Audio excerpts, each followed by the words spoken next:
Today we'll be learning about subject-verb agreement. Now what is a subject and a verb in a sentence? A subject is a person, animal, object or thing, like you all know, just like a noun which is a name of a person, place, thing. Similarly, a subject is also a noun. Some subjects are singular and some are plural. Singular subjects like table, plural subjects tables. So singular and plural subjects can be both. What is a verb? Verb is an action or state of being in the sentence. Now you all have learnt about verbs before. You can have principal or the main verbs, which are the main actions like running, drinking, eating. Then you have auxiliaries. Auxiliaries include all the helping verbs like modals and all the be verbs like is, am, are, have words, have, has, had, and do verbs, do, does, did. So these are all the verbs. So now you know what a subject and a verb is. Now what do we mean by subject and verb agreement? Subject and verb agreement refers to the relationship between the verb and its subject. That means the relation that a subject has to a verb in a sentence. A verb will always be according to the subject in a sentence. For example, verb must be singular if its subject is singular. Verb must be plural if its subject is plural. So every verb in a sentence is placed according to the subject, that whether the subject is plural or singular, whether the subject is in first person or second person. So verb changes accordingly, and this is the agreement of a subject and a verb, that both go according to certain fixed rules. Now what are the rules? I have picked up some of the most important rules that will be useful in your daily routine and the kind of the English that you use in your schools, colleges and your daily lives. So rule number 1, the verb and subject must agree in number. If the verb is singular, subject is also, if the subject is singular, verb is also singular. If subject is plural, verb will also be plural. And singular verb means a verb with S or ES, just like goes, drinks, sleeps. And plural verb is a verb without an S or ES. So let's see the examples. He plays football. He is a singular subject, so verb will also be singular. He plays. They play football. They is a plural subject, so verb will also be plural. They play football. You can't say they plays football. So first rule says singular subject, singular verb, plural subject, plural verb. And singular verb means verb with an S or ES. Next, rule number 2. Subjects that are joined by and in a sentence use a plural verb. That means when there are two subjects in a sentence and both of them are joined by and, the conjunction and, the verb will always be plural. For example, Radha and Meera. Radha is one subject, Meera is another. Both have been joined by and. So the verb is plural, are. Radha and Meera are coming home. The students and their teachers. What are the two subjects here? Students, teachers. So the students and their teachers were laughing. The verb will be plural. When two subjects are joined by and, the verb will always be plural. Rule number 3. The verb is singular if two subjects connected by and are taken as one. Now this is kind of an extension of rule number 2, which said that two subjects joined by and, verb will be plural. Now when these two subjects are talking about the same thing, then the verb will always be singular. When the two subjects that are there and they are joined by and both of them are talking about one common aspect or both of them refer to one idea, the verb will always be singular. For example, peanut butter and jelly is my favorite spread. Now here I am talking about a spread that is made of peanut butter and jelly. And that spread is one thing only. It only includes the two ingredients peanut butter and jelly. So the verb will be singular, is. Red beans and rice is the cafe's meal of the day. Now here they are not talking about two items, red beans and rice. Now here they are talking about red beans as rice as a meal. You all have red beans and rice at home. So here they are talking about red beans and rice as one meal that most of the people cherish. So they say red beans and rice is the cafe's meal of the day. What is the meal of the day? Red beans and rice together taken as one. So when both the singular subjects talk about one common idea, the verb will be singular. Rule number 4. The verb in a sentence containing or, either or, neither nor agrees with the noun or a pronoun closest to it. That means when the subjects are joined by either or, neither nor, or only or, the verb will always be according to the noun or a pronoun that is placed nearest to it. Neither the shoes nor the bag matches the dress. Now there are two subjects, shoes and bag. And what is nearer to the verb matches? Bag. Bag is singular, so verb will also be singular matches. So verb will always be according to the subject or according to the noun or a pronoun that is nearest to it. And this rule only follows when the subjects are joined by either or, neither nor, or only or. Now see the next example. Neither the bag nor the shoes. Now the second subject is shoes. So the verb will be plural because shoes is also plural. So neither the bag nor the shoes match the dress. So two subjects joined by either or, neither nor, or only or. Then the verb will always be according to the subject that is nearest to it. Rule number 5. In sentences that include sums of money, periods of time and distances, use singular verb. That means whenever you are talking about periods of time, for example, when you are talking about time or distances or amount of money, then the verb will always be singular. 500 rupees, this is a sum of money. So 500 rupees is a high price to pay. 62 years, we are talking about time here. So 62 years is the minimum age of retirement. 10 kilometers, here we are talking about distance. So 10 kilometers is too far to walk. So when you talk about money, periods of time and distances as a unit, you will always use singular verb.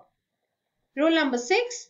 Now in case of words such as a lot of, all, some in a sentence, when these words come in a sentence, these words like a lot of, all, some, pay attention to the noun after of. If the noun after of is singular, then use singular verb. If the noun after of is plural, use plural verb. For example, all of the cake. Now cake is singular, so we are using singular now verb is. All of the cake is gone. All of the cakes. Now the subject is plural, verb will be plural. All of the cakes are gone. A lot of the cake, singular, is gone. A lot of the cakes, plural, are gone. So here when you talk about words like all, a lot of, some, please make sure that you see which subject is placed after of. If it is singular, verb will be singular. If it is plural, verb will be plural. Rule number 7. When any of, few, many, several, both, all, some is used with a countable noun, the verb is plural. So that means when words like few, many, several, both, all and some, they are used with countable noun, the verb will always be plural. Some, men. Now some is followed by men and men are obviously countable. So some men are needed for the battle. You will use a plural noun, a plural verb after it. Remember, whenever the verb after words like few, many, several, both, all, some is singular, verb will be singular. If it is a countable noun, verb will always be plural. Because countable nouns you can count. So they can have a plural form as well. Rule 8. In case of collective nouns such as group, population, family in a sentence, the verb can be singular or plural depending on their use in a sentence.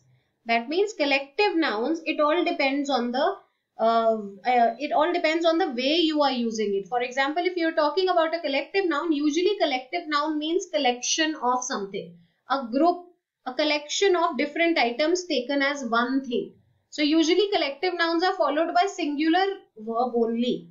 But sometimes when you talk about collective nouns as separate groups of individuals or as separate things, then you can use plural verb also. It all depends on the way you are using a sentence. For example, most of my family is here. Now here you are talking about family as one unit, which is a group of people. So that group is one only. So most of my family is here. I can also say most of my family are here. That means when I say most of my family are here, I'm referring to family as a separate group, as a group which includes separate individuals. So when I want to stress on all the individuals that make up family, I will use are. Half of the population was against the bill. Here I am talking about population as one unit, a group of people, one group. So I have used was. Now when I want to talk about population as a group which includes different individuals, I will use were. Half of the population were against the bill. That means each person in the population was against the bill. So it all depends on the way you want to use your collective noun, whether you want to refer to it as one unit or whether you want to talk about it as separate individuals or items that form that group. Rule number 9. Nouns such as mathematics, civics, news, while plural in form, are singular in meaning. Now all these there are so many nouns that end with a s or es, but they mean singular only. They only look plural. For example, mathematics. Mathematics is one only. It is name of one subject.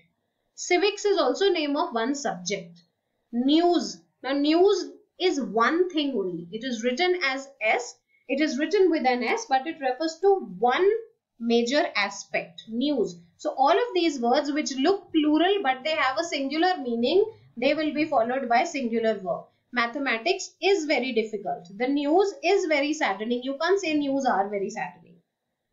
Rule 10. When not only but also is used to combine two subjects, the verb must agree with the subject closest to it. So when there are words like not only and but also, this is a conjunction. They are always used in pairs. So when not only and but also are used to combine two subjects, verb will agree with the subject closest to it. Not only the students but also the teacher. Now teacher is closer to wants. So teacher is singular, verb will also be singular, wants to take a day off. Not only the parliament but also the state legislatures. Now state legislatures is a plural. So the verb will be plural, are required. So whenever two subjects are joined by not only and but also, the verb will always be according to the second subject, the subject that is nearest to it. Rule 11. If two infinitives are separated by and, they take a plural form. That means if there are two infinitives in a sentence, infinitives are to plus base form of verb. That means to run, to eat, to drink. So when there are two infinitives which are joined by and, the verb will be plural. To walk and to chew gum require great skill.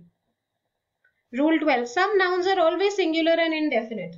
They always take singular verbs. So some nouns, singular, that means verbs, nouns like anybody, anyone, anything, nobody, they are singular, and they are indefinite. That means we don't know. Now anybody, we don't know who we are talking about. Someone, we are not sure who exactly or what is the number of these nouns. So anybody, something, anything, all these words will always be followed by a singular verb. And note, either, neither are singular if they are not used with or nor. We are not talking about either or, neither nor. When we are talking about only two words, either and nor, they will always be followed by singular verb. Everybody wants to live happily. No human being lives in that house. Neither of you is responsible. So all these words which are singular and indefinite, that means we don't know about their exact number or quantity, we will use singular verb. Rule number 13, this is your last rule. If the plus an adjective appears in the subject, the verb will be plural. The pious, pious is an object. So if an adjective comes after the verb will always be plural. So the pious are loved by God. The industrious are always not successful. So the followed by adjective will always be followed by a plural verb. Now let's quickly have a look at this practice exercise. Then I'll tell you the answers. You can have a look. Okay. The lady in the car looks like your mother. Now lady in the car, I'm talking about one person, that is lady. So the verb will be singular. Most of the milk is gone. I'm talking about milk which is singular, so verb will be is. One of the flowers has. Now I have used one, I'm talking about one thing, the verb will be singular. Either Ram or Sham is coming today. So either has come here, either and or. And the second verb is, second subject is singular, so verb will also be singular. Sham is singular. Here is the newspaper. The group of dancers is or are here. Civics is my favorite subject. Now, kindly go through all these rules and practice them at home. and they will only come to you after practice. So make sure you do enough practice for subject and verb agreement. Go through the rules. Thank you.